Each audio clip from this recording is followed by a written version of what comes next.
झारखंडी बहनों को न्याय दो, अपराधियों को सजा दो।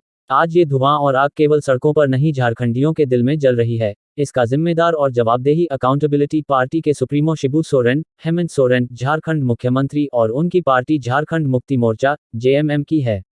भ्रष्टाचार, लूट, अपराध, फरेब, विस्थापन, पलायन, पर्यावरणीय प्रदूषण, अवैध जमीन खरीद बिक्री, बेरोजगारी, बढ़ती ह्यूमन ट्रैफिकिंग यानी मानव तस्करी, महिलाओं पर लगातार हो रही अमानवीय अत्याचार, इन सबों का कारण केवल और केवल जेएमएम पार्टी है। ऐसा इसलिए क्योंकि इस पार्टी के हाथों में 3.5 करोड़ झारखंडी जनता का भविष्य।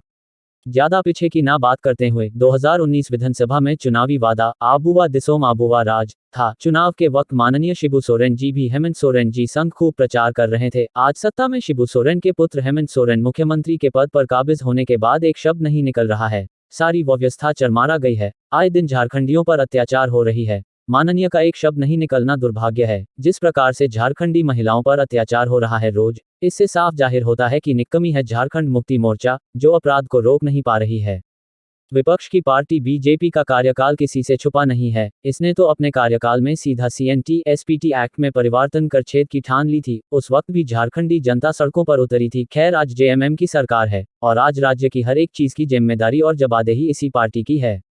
इन हालातों में मुख्य रूप से शिबू सोरेन का चुप रहना कई सवालों की छाप छोड़ रही है। अंकिता दुमका, सुनीता आखा गुमला, उर्मू दुमका, झारखंडी बहनों को न्याय दो, अपराधियों को सजा दो। सेंगेर जोहार, अमर मरांडी, दुमका, झारखंड।